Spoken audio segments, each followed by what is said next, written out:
mí es un honor estar en esta charla, en este acto, como en otros que he estado anteriormente, porque uno de los objetivos básicos, creo, también, tanto con los artículos periodísticos de Infolibre como con el libro que publiqué este año, es que se sepa, explicar la situación, explicar con hechos y con documentos la situación para que se sepa cuál es y que nos permita mejorar el sistema residencial, que yo creo que ese es el objetivo básico de todos, ¿no? Yo voy a hacer una intervención inicial en torno a 20-25 minutos que voy a dividir como en los tres grandes bloques del libro, ¿no? Esos tres grandes bloques son: el primero, qué ocurrió durante la primera ola de la pandemia especialmente; el segundo, quién está haciendo negocio con las residencias en España; y el tercero, lo que llamo la administración ausente, ¿no? Que es muy importante tenerlo en cuenta porque está directamente relacionado con el negocio que hacen determinados grupos en España. En cuanto a qué pasó durante la pandemia, voy a intentar, yo creo que hay desde ciertos ámbitos y sobre todo desde las patronales, se están intentando imponer dos ideas, ¿no? Que nos quedemos con dos ideas. Una, que lo que ocurrió era inevitable, y dos, que no ha habido grandes diferencias entre las residencias de gestión pública y la gestión privada. Estas son dos cuestiones en las que se insiste mucho desde las patronales, porque digamos que son las dos formas en las que ellos se quitan cualquier tipo de responsabilidad, y también se evita la tentación de decir hay que cambiar el modelo residencial, porque si era inevitable y da igual que fuese gestión pública o privada, pues entonces no hay nada que retocar, ¿no? Entonces, ambas afirmaciones creo que con los datos en la mano son falsas, y eso es lo que voy a intentar demostrar en este primer bloque, ¿no?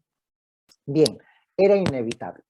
Vamos a ver, es evidente que el virus tenía un potencial mortífero muy alto, que era un virus novedoso y por lo tanto desde la ciencia no se había podido investigar, no había vacunas, no había forma de combatirlo. Al principio hubo incluso, bueno, pues ideas erróneas sobre cómo se transmitía, y también que era un virus que atacaba especialmente a las personas de mayor edad. Esos son tres hechos objetivos que están ahí y que son innegables. Ahora bien, ese virus tan mortífero y que atacaba especialmente a los mayores podía haber llegado a un país con un sistema residencial fuerte, o a un país como llegó con un sistema residencial y sanitario en parte muy debilitado, y obviamente los estragos que habría causado en una situación y los que causó realmente en la otra son diferentes. Esto es fácil de entender. Yo en el libro analizo hasta 5 grandes causas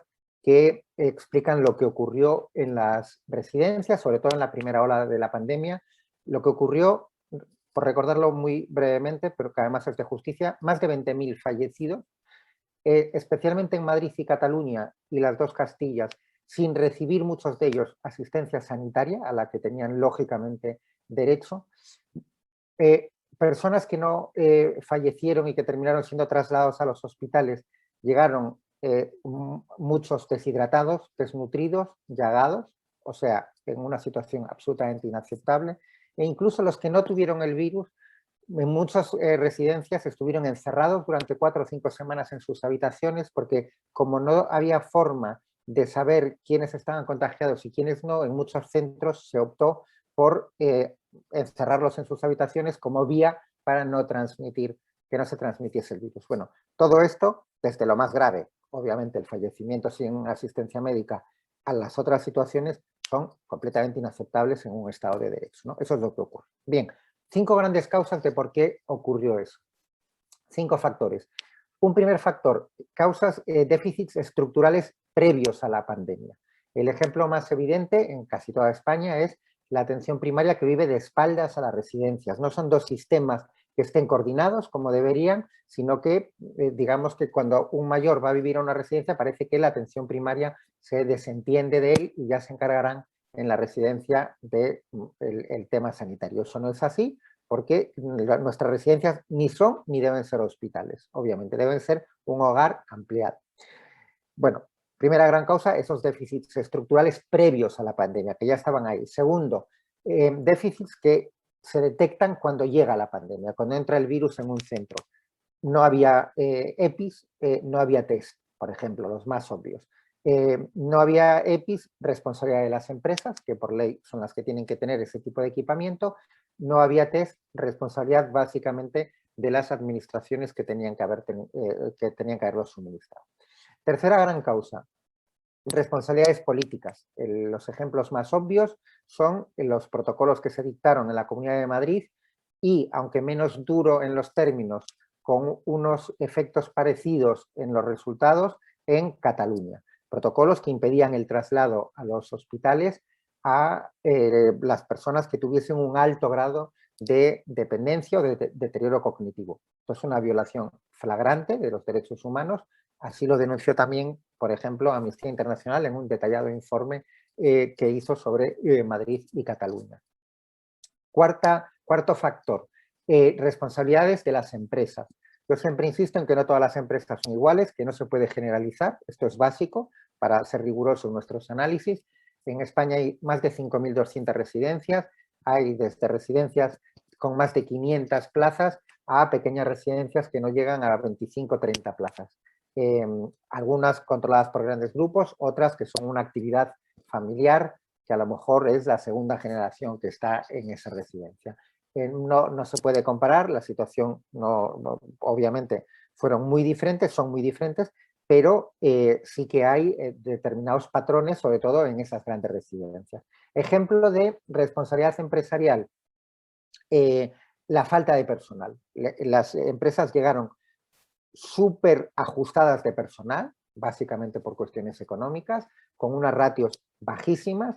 El número de personal es el factor que más influye en cómo están cuidados los mayores, también uno de los factores que más encarece, obviamente, los gastos en de una residencia, y esa falta de personal ya era casi dramática, podríamos decir, o muy dura antes de la pandemia, pero cuando llega la pandemia y empieza a ponerse gente de baja, se convierte en una situación absolutamente gravísima. Otro ejemplo en determinadas residencias, No pues se oye. el caos organizativo. ¿Se me oye? Sí, vale, perdón, es que había entrado una voz como que no se oía. Bien, el caos organizativo que hubo en algunas residencias. Pongo un ejemplo en el libro, una trabajadora de una residencia de Barcelona, donde explicó que, bueno, pues que en cuanto entró el virus se dieron cuenta y que muchas compañeras se dieron de baja por pánico, porque pensaban aquí nos contagiamos todos ante el caos que hay montado. Y quinta gran causa, quinto gran factor, que tenían que haber, bueno, que obviamente tenían que conocer los políticos a la hora de tomar decisiones. Las residencias, yo en el libro digo que están diseñadas para contagiar, no para frenar un virus. ¿Qué quiero decir?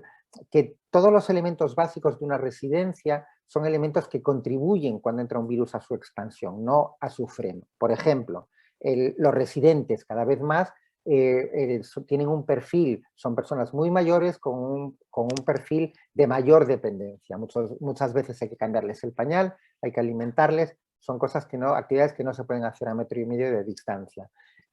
Las propias residencias, la mayor parte de las habitaciones son dobles y hay muchas zonas comunes. El hecho de que sean dobles obviamente contribuye, las zonas comunes, a la expansión de un virus. En determinadas, no en todos los territorios, no en todas las comunidades, pero en lugares como Madrid, la precariedad hace que muchas veces las trabajadoras, es un sector completamente feminizado, que las trabajadoras tengan dos trabajos, ¿no? Y por lo tanto tenían la obligación de ir de una residencia a otra, a veces eran asintomáticas y llevaban el virus con ellas. Bueno, estos son elementos de cómo es la vida en una residencia, pero que obviamente los políticos tenían que haberlo tenido en cuenta porque tenían que saber que, bueno, pues encerrarlo a las personas allí, dada la situación y el perfil del residente y las estructuras de las residencias, era un evidente factor de riesgo que podía contribuir a la expansión del virus, como así ocurrió. Bien, por lo tanto, con el análisis de estos 5 factores, que son factores objetivos, que cualquiera puede llegar a las mismas conclusiones, queda claro que si estos elementos no estuviesen ahí, el impacto del virus habría sido otro. ¿Habría habido muchas muertes en las residencias? Seguro. ¿Habrían fallecido más de 20.000 personas en las circunstancias en las que lo hicieron? Pues no. Quiero decir, hay que ser realmente tener muy poca vergüenza y muy poca ética para sostener que habrían fallecido las mismas personas si se les llega a dar atención hospitalaria, si llega a haber mucho más personal y por lo tanto no llega a haber tantos problemas cuando entra el virus, o si llega a haber test y EPIs suficientes, o si el sistema sanitario estuviese coordinado con las residencias desde antes de la pandemia. Por lo tanto, esos factores, especialmente los estructurales, son los que hay que tocar, porque si mañana hubiese otra crisis sanitaria, los factores estructurales siguen ahí y por lo tanto las posibilidades de que se repitiese una hecatombe serían o son muchas, y eso es por lo que hay que pelear, en mi opinión, cuanto antes. Bueno, yo creo que con estos datos en la mano realmente queda claro que no es verdad que fuese inevitable los efectos, lo que ocurrió, que no es verdad, porque si llega a haber un sistema de residencia más fuerte, los efectos y los fallecidos habrían sido muchísimos menos. Segundo gran mentira que están intentando imponer, bueno, pues quienes quieren que todo siga como hasta ahora, que da igual la gestión pública o privada. Bueno, yo en el libro, aquí voy a hacer un matiz importante, yo en el libro analizo los datos de fallecidos de las 11 comunidades que facilitaron los datos por vía transparencia, cuando se publicó cuando el libro fue a imprenta, 11, ahora tengo datos de otras dos más, que son Navarra y Euskadi, pero bueno, en ese momento eran 11. En 8, el impacto de la mortalidad fue mayor en las residencias de gestión privada. En 3, fue mayor en las de gestión pública. Hay que decir que, siendo esos los datos, estadísticamente la diferencia, en algunas comunidades sí, pero si analizamos el conjunto de España, la diferencia no es mucha, pero existe. Pero en lo que sí que hay una diferencia muy clara es si se analiza los datos no metiendo en un solo paquete, en un solo factor, todas las residencias privadas, sino analizando los grandes grupos. El impacto, la mortalidad fue mucho mayor en las residencias gestionadas por los grandes grupos. Y ahí estadísticamente la diferencia es mucho más significativa. Cuando hablas con los directivos de los grandes grupos, algunos de los grandes grupos, ellos suelen decir que una de las razones para ello es que sus residencias son más grandes, de tamaño. Y es verdad. De hecho, hay dos estudios, uno del gobierno de Castilla y León y otro del gobierno de Navarra, que demuestran que uno de los factores que influyó en la mortalidad y en los contagios fue el tamaño del centro, obviamente siempre en términos proporcionales. Siempre va a haber más si tienes 200 personas, pero aquí estamos hablando en términos proporcionales. Por ejemplo, Castilla y León. Las residencias que el gobierno de Castilla y León considera grandes son las que tienen más de 100 plazas, tienen el 45% de todos los residentes de Castilla y León, pero allí se contagiaron el 60% de todos los contagios de Castilla y León. Vemos que es una diferencia muy grande. Bueno, yo en el análisis que hice sobre mortalidad da los mismos resultados, en el sentido de que un factor estadísticamente determinante sobre el impacto de mortalidad fue la pertenencia de la residencia a un gran grupo. Eso no significa que en todas las residencias de los principales grupos hubiese mucha mortalidad, pero sí que cuando entraba un virus y el tamaño y esa pertenencia a un gran grupo era un factor que influía y que, por lo tanto, yo creo que hay que analizar, a la hora de analizar para mejorar, que es un factor que hay que tener en cuenta porque sí que ha sido estadísticamente significativo. Bueno, con esto termino el primer gran bloque, luego obviamente con las preguntas que haya abordamos los temas que más os interesen. Segundo gran bloque es quién está haciendo negocio en España. Aquí voy a dar unas pinceladas porque si no, en vez de 20-25 minutos estaría hablando 3 horas y no se trata de aburriros, pero voy a dar como unos titulares, ¿no? Entonces, primer elemento para tener en cuenta, el sector residencial español es un sector completamente privatizado. Privatizado significa que cerca del 89% de las 5.200 residencias están en manos privadas, son de gestión privada. Segundo elemento, se ha producido en los últimos 5, 6, 7 años una gran concentración del sector. El sector está en una fase en la que se están generando esos monstruos, esos grandes grupos, como DomusVi, que es, por ejemplo, el hegemónico también en Asturias, junto a Mensajeros de la Paz y las Hermanitas de los Ancianos Desamparados, por cierto. DomusVi es el hegemónico en España, tiene 138 centros en torno a 18.500 plazas. En Madrid el hegemónico es Orpea, en Andalucía Vitalia Home. Hay 8 grandes grupos que gestionan más de 40 residencias y más de 4.500 plazas. Clece, de Florentino Pérez, Amavir, bueno, 8 grandes grupos. Y luego, si ampliamos el foco y miramos hasta los que gestionan más de 30 plazas, más de 800 plazas, perdón, habría 30 grupos, ¿vale? Hay 30 grupos en toda España que gestionan más de 800 plazas. Bueno, se está produciendo esa concentración en el sector. Tercero, hay, bueno, lo que yo considero 2 anomalías muy llamativas. Una es el papel que tienen los fondos de inversión y que es creciente en el sector de las residencias.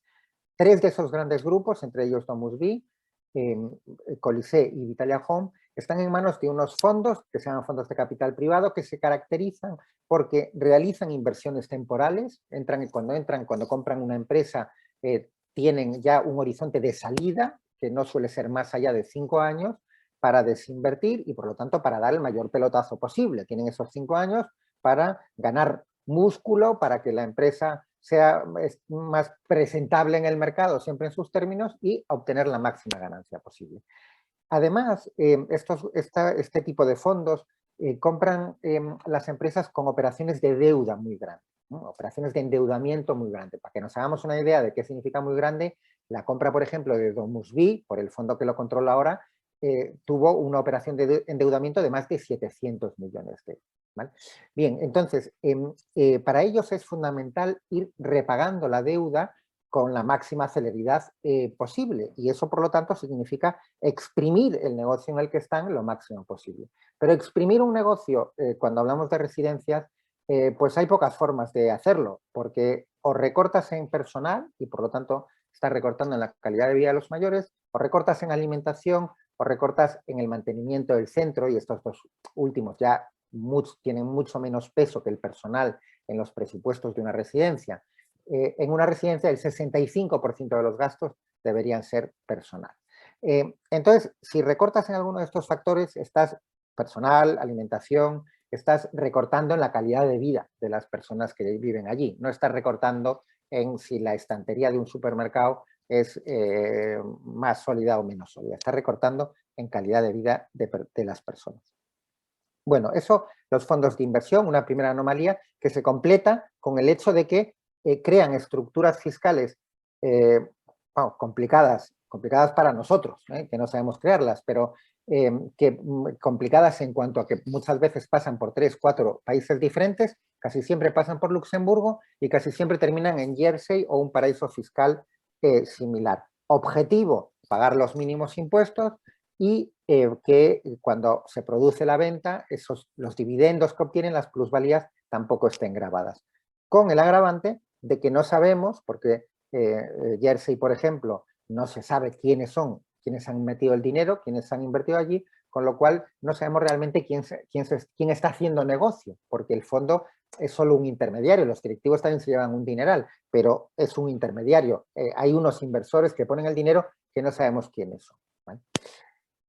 Lo cual a mí me parece completamente disparatado, conectado con el siguiente punto que mencionaré luego, que es el de que encima viven del dinero público, estos que montan esas estructuras para no contribuir a la hacienda pública. Segunda anomalía, la importancia que tienen las congregaciones de monjas en el sector residencial español. Aquí para mí la anomalía es estas congregaciones, que básicamente son las Hermanitas de los Ancianos Desamparados, y hay ya mucha diferencia, las Hermanitas de los Pobres o las Hijas de la Caridad, funcionan, sobre todo las 2 primeras, con un concepto de beneficencia, de caridad del siglo XIX, que es el que había cuando surgen estas congregaciones.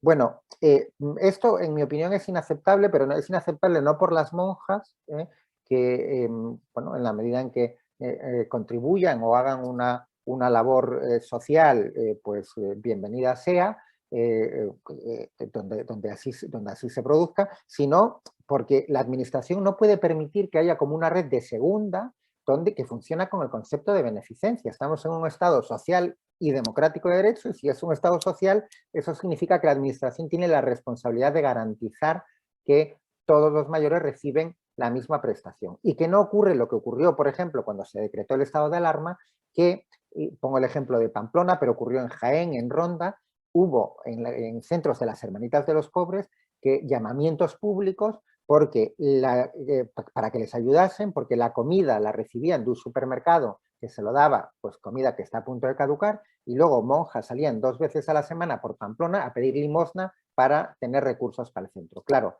estado de alarma, el supermercado cerrado, las monjas no podían salir y no tenían recursos. Bueno, esto es completamente inaceptable, pero insisto, no por las monjas, sino por la administración. En mi opinión, la Iglesia no tiene que tener ningún privilegio, tiene algunos privilegios, por ejemplo, de falta de transparencia también en este sector.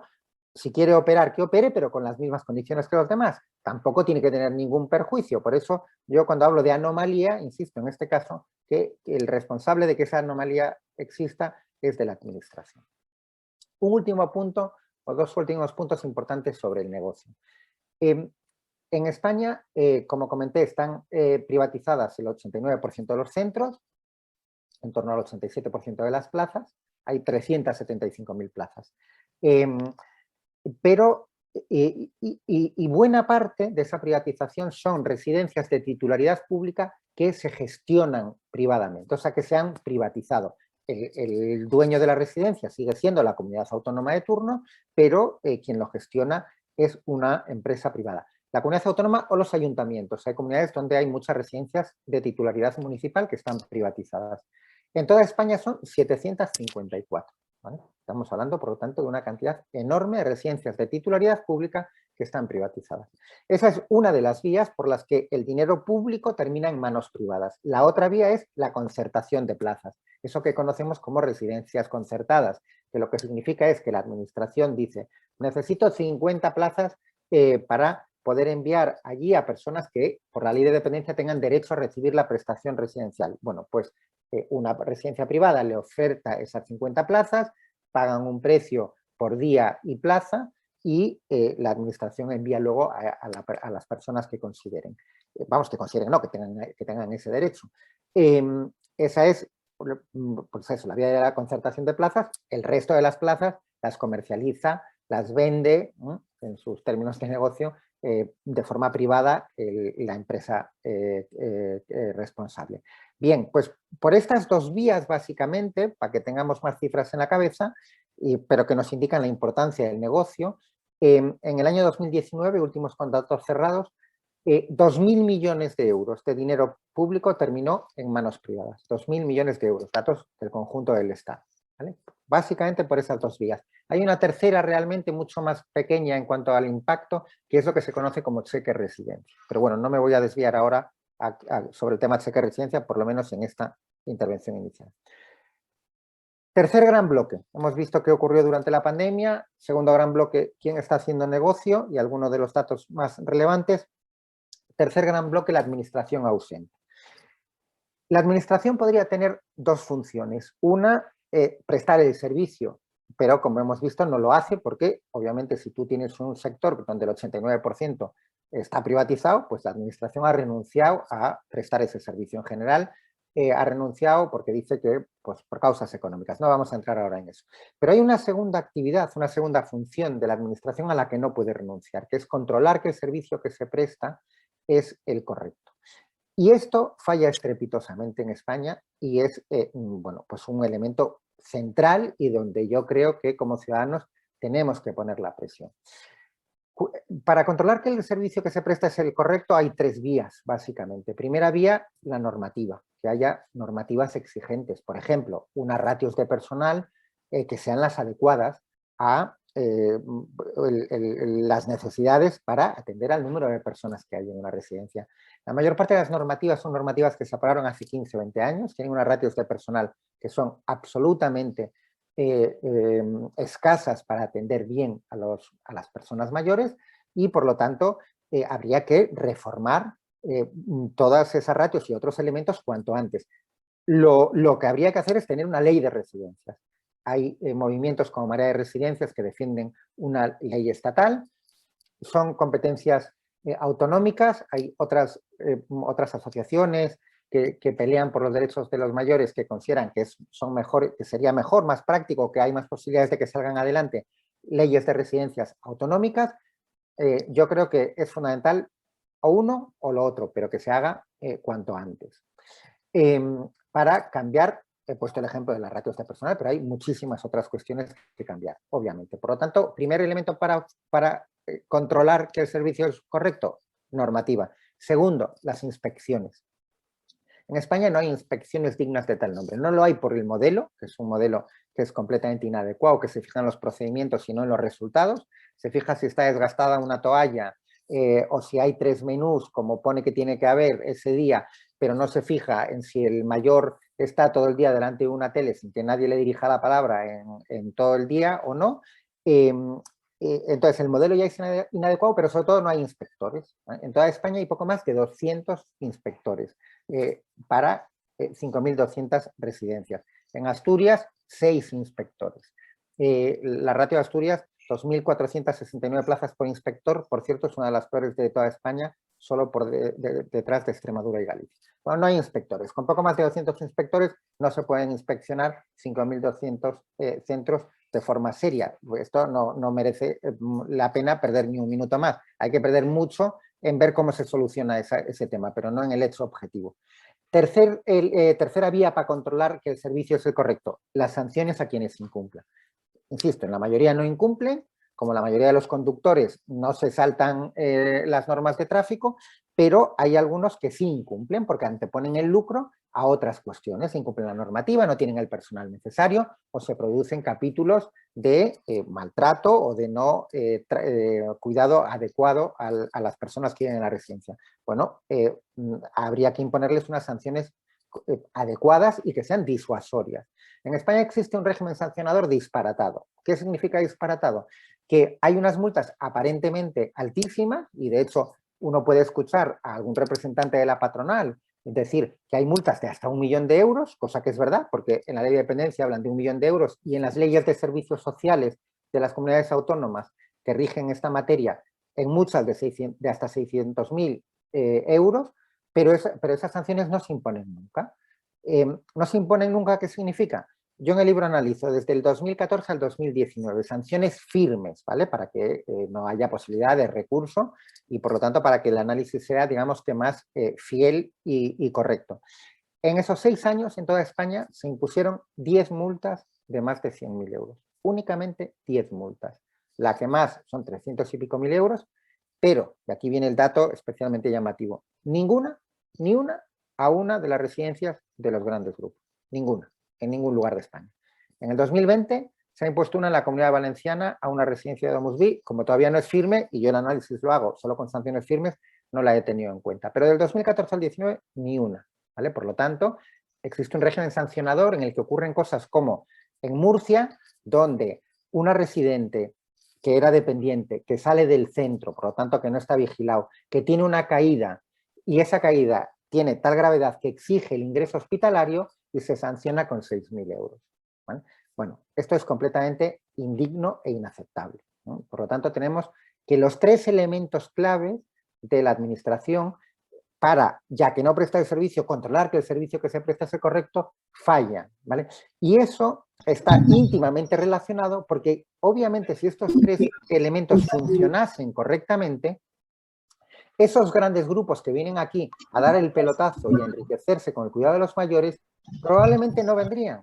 Porque, claro, si hubiese una normativa exigente que les obligase a tener mucho más personal, si hubiese unas inspecciones serias que les obligase a tener mejor alimentación, de nuevo, más personal, y cuando cometen alguna de las cosas que han ocurrido, les cayese una sanción que realmente fuese disuasoria, pues entonces probablemente parte del atractivo del sector perdería ese atractivo, ¿no? Pero son elementos que desde el punto de vista del cuidado de los mayores, que a mí es el único que me interesa, son fundamentales. Y que yo creo, y con esto voy terminando, que es por lo tanto donde tenemos que presionar como ciudadanos, tenemos esa responsabilidad, porque esto depende de que se cambien las normativas y de que se aprueben las leyes o la ley de residencias. Esto está de alguna forma en nuestras manos.